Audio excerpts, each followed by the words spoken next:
Dagdag trabaho ang malilikha ng posibleng Philippine project ng Disney. Kasunod yan ang pulong ng ilan nitong opisyal at ni Pangulong Noynoy Aquino sa Amerika. At mula sa California, saksi si Lay Alves.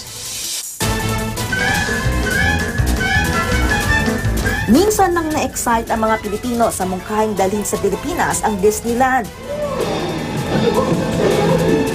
Imbes na dumayo pa sa Hong Kong, Japan at sa bubuksang branch sa Shanghai, China, ang tinaguriang happiest place on earth.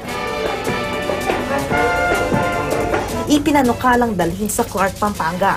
Isang kinatawan mula sa probinsya ang sumulat noon sa Walt Disney Company para sa proyekto, kapalit ng tax incentives. Pero walang naging tugon noon ng kumpanya.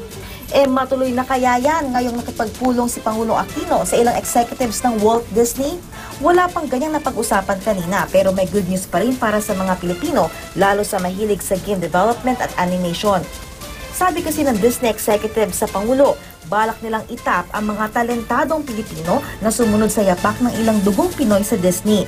Tulad ni Ronnie Del Carmen, co-director ng Inside Out na gawa ng Pixar, isang division ng Disney. Pag nagkataon, hindi naman mabibigo ang Disney, lalo't may animated series ng Made in the Philippines tulad ng Alamat na gawa ng GMA. Gayon din ang mga sikat na international animated series. Kabilang ang isang Dragon Ball series ng Toei Animation. As of 2011 naman, Pilipinas na ang pangatlo sa mundo pagdating sa animation outsourcing, ayon sa Animation Council of the Philippines. Mula rito sa Los Angeles, California, ako si Lay Alves, ang inyong saksi.